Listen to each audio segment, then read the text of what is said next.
Bonjour à toutes et à tous et bienvenue dans cette nouvelle vidéo consacrée encore une fois à l'univers des nouvelles technologies, mais aujourd'hui dans un format un peu spécial qui va être une sorte de billet d'humeur et de vulgarisation économique au travers du cas d'une marque de la tech. Et l'effet dont je souhaite vous parler aujourd'hui, c'est l'effet Veblen, aussi appelé effet de Veblen, du nom de son créateur et théoricien Thorstein Veblen, un sociologue et économiste américain décédé au début du siècle dernier. Cet effet est aussi parfois appelé effet de snobisme. Et si justement vous voulez briller en société, sortir ce nom à bon escient peut peut-être vous y aider.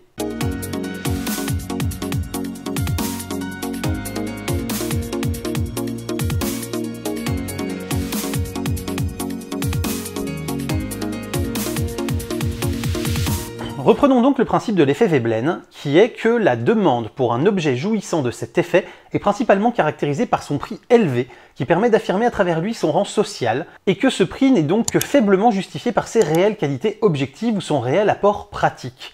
La valeur réelle peut d'ailleurs être beaucoup plus faible qu'un équivalent moins cher. Veblen donnait comme exemple des œuvres d'art, des vêtements de créateurs, ou encore des voitures de luxe ou des voitures anciennes. Mais dans ces cas-là, c'est la rareté du produit qui fait sa valeur en majeure partie.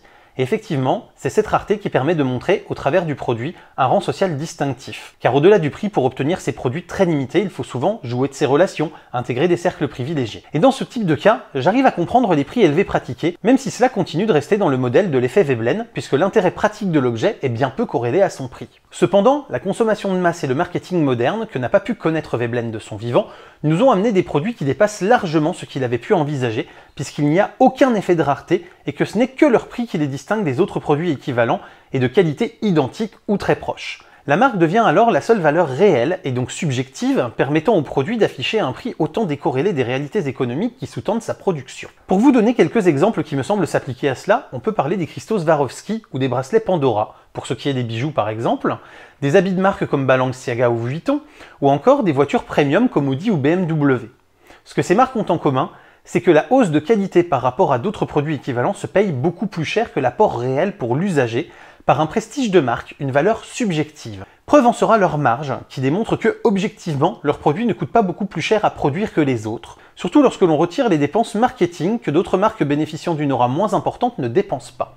Et pire encore, il peut y avoir une offre potentiellement illimitée, aucun effet de rareté et que la demande augmente alors même que le prix représente au fil du temps une part de revenus disponibles de plus en plus importante, ce qui implique que pour le consommateur lambda, acheter ce produit se fera de plus en plus au détriment d'autres choses, son coût pour le consommateur final augmentant plus vite que les revenus de ce consommateur. Mais après cette introduction bien trop longue, certains doivent déjà m'avoir vu venir, d'autres se demandent encore le rapport avec la tech. Aujourd'hui, je veux vous parler de l'effet Veblen au travers de la marque à la pomme croquée, Apple, qui représente pour moi le paroxysme de cet effet. Donc, si l'on devait résumer l'effet Veblen en quelques mots, ce serait une consommation de produits dont la valeur est essentiellement subjective, dans un but souvent ostentatoire et d'affirmation de son rang social, au détriment d'une logique de rapport qualité-utilité-prix raisonné.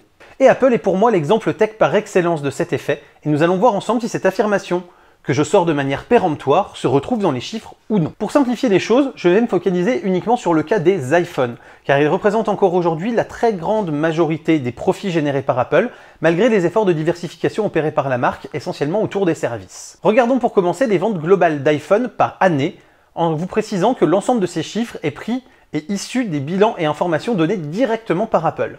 Pour son lancement en 2007-2008, les ventes oscillaient entre 600 000 et 4,5 millions d'unités par trimestre.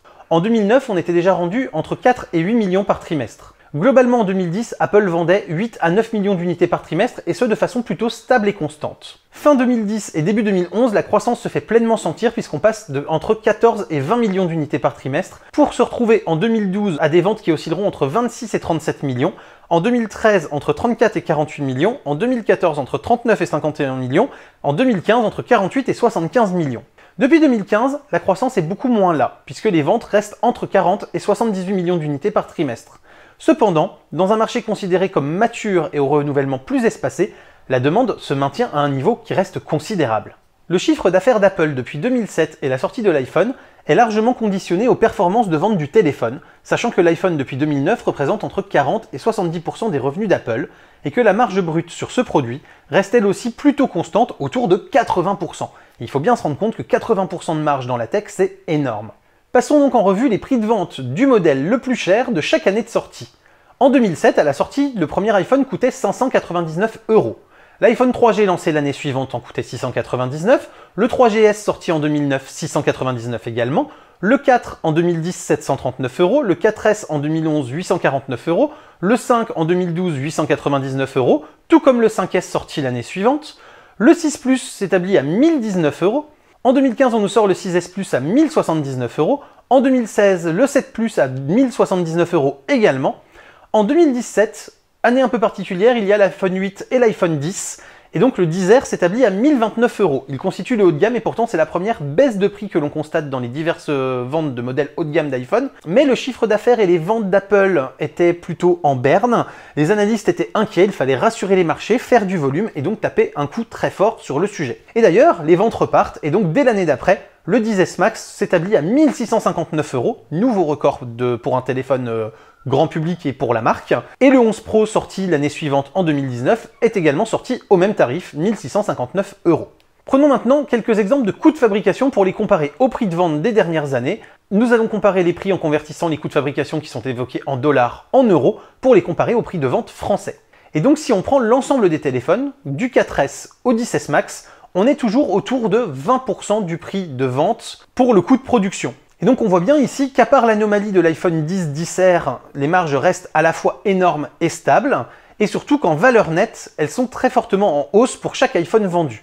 Et donc cette anomalie 10 et 10R, je vous le disais, c'était le moment où Apple vendait moins, où les marchés étaient inquiets, et donc où il fallait rassurer le marché. C'est pour ça qu'Apple a fait un petit effort en rognant sur ses marges. Si avec un 4S, Apple gagnait 669 € par unité vendue, quand on regarde 7 ans plus tard avec un 10S Max, la marge est de 1303 €.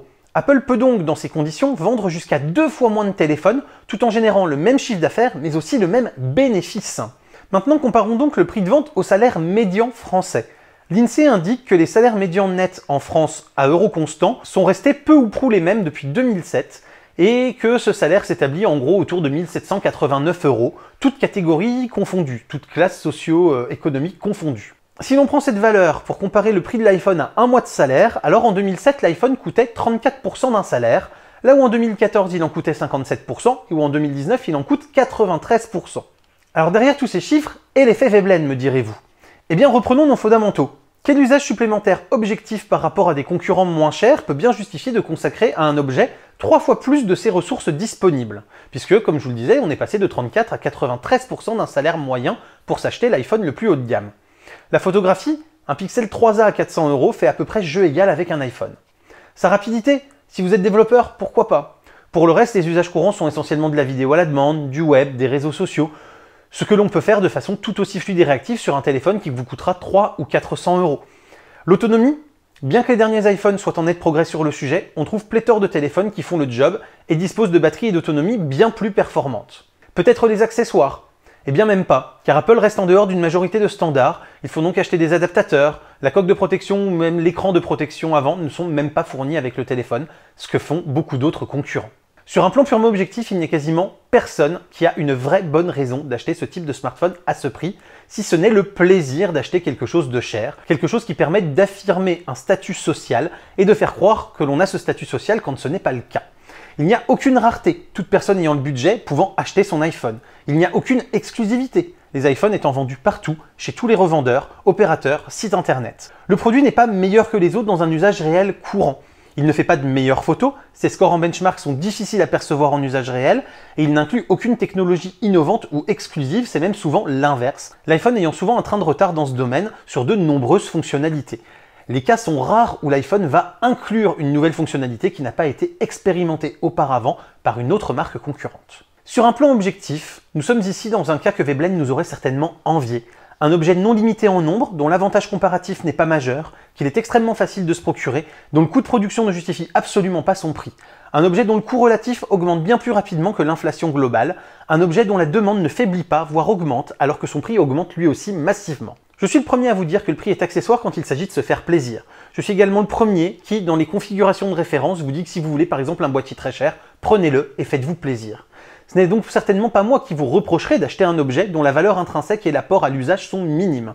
Cependant, je trouvais intéressant de vous partager cet effet Veblen au regard d'un cas concret et connu de tous, et peut-être vous permettre de réfléchir, de gamberger sur un sujet que vous n'aviez peut-être même pas envisagé.